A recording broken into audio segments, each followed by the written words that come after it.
नमस्ते. आज तुमच्या समोर यायचं म्हणजे काल मला काही महिलांचा फोन आला आणि मी आपल्या वडगावमध्ये पन्हाळकर कॉलनीमध्ये गेलो. काल पन्हाळकर कॉलनीमध्ये गेल्यानंतर एक भरपूर महिला जमल्या होत्या आणि माझ्या वाट बघत होत्या. समस्या म्हणजे काय की वाढत्या पेठ वडगावमधील चोरीचं प्रकरण खूप वाढायला लागलेलं आहे. त्या महिला मला त्या दिवशी भेटल्यानंतर बोलल्या की आमच्या कॉलनीत ज्या चोऱ्या झाल्या त्या पोलीस प्रशासनानं अजून आज तागायत त्या गोष्टीचं कुठलीही धागोदोरं सापडलेलं नाही. कारण का ह्या महिला ज्या आहेत ह्या व्हिडिओच्या माध्यमातून तुम्हाला त्यांचं दिसेल की माझं 1.5 तोळा सोनं गेलेलं आहे, माझ्या गणपतीचा सगळा अलंकार गेलाय, माझे थोडे पैसे गेल्यात आणि ह्याचा तपास पोलिसांनी मला लावून दाखवाय पाहिजे. वडगावातले एक तर चोर त्यांनी धरून दाखवाय पाहिजे. ओके. त्यामध्ये सोनं, चांदी आणि कॅश असं मिळून जवळजवळ 1.5 लाखाचं साहित्य गेलेलं आहे. याचा अजूनपर्यंत तपास झालेला नाही. माणिकनगर पन्हाळकर बोलते मी. गेल्या महिन्याभरात आमच्या इथं 2 चोऱ्या झाल्यात. त्या चोरीच्या वातावरणामुळे सगळ्या महिला बारकी मुलं भयभीत आहेत. त्याच्यामुळे आम्ही रात्री 1 ते पहाटे 4 पर्यंत गस्त घालतोय. तरी पोलिसांनी अजून काही तपास लावलेला नाही.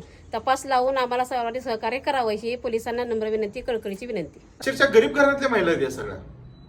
अगदी थोडं थोडं गोळा करून महिलांनी या आपल्या मुलांच्या लग्नासाठी किंवा मला मुलीच्या लग्नासाठी थोडं थोडं का होणार सोनं गोळा केलं आणि या चोरांनी त्या घरावरनी चोरी करून ते सगळं लुबडून नेले. मला म्हणायचं एवढंच आहे की वडगाव पोलीस प्रशासन काय करते नेमकं. ह्या चोरांचं त्यांना धागोदोरं घावणं झाल्यात का पोलीस प्रशासन झोपलंय का, ही चर्चा आता वडगावमध्ये जास्त चालल्या. आता नुकताच 17 तोळ दागिनं तळसंदे गावात 17 तोळ दागिने चोरीला गेले. अशा घटना घडत असताना आज तागायत कुठलाही चोर सापडला जात नाही. अहो आज त्या पन्हाळकर वस्तीत एवढं भीतीचं वातावरण आहे की स्वतः महिला काटे घेऊन फिरत आहेत, रात्रीचं गस्त घालत आहेत. ज्याचं जे मिस्टर आहेत ते सर्वजण रात्रीचं नाईटचं कामाला जातात. मग ही जबाबदारी महिलांच्यावर पडली ना. एवढी परिस्थिती आज वडगावमध्ये वाईट आहे की महिलांना आता ह्या व्हिडिओच्या माध्यमातून बघा तुम्ही, महिलांना काठी घेऊन स्वतःचं रक्षण करायला लागलंय घराचं.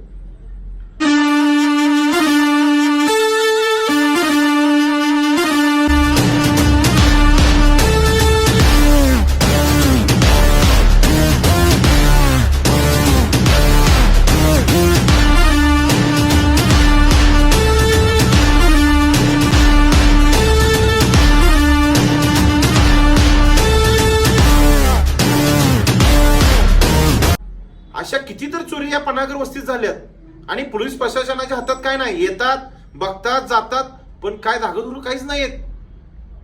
चोर घावलाय नाही घावलाय काय झाले त्या महिला दररोज पोलीस स्टेशनला फोन करून विचारतायत की काय सापडले का नाही, तर अजून काही नाही. मला वाटतंय पोलीस प्रशासनानं ह्या गोष्टीकडे खरोखर लक्ष द्यायला पाहिजे. बाकीची कामं तुमची साईडला ठेवून या चोरांचा बंदोबस्त तुम्ही लावायला लागतोय. एवढंच मला म्हणायचं आहे. धन्यवाद.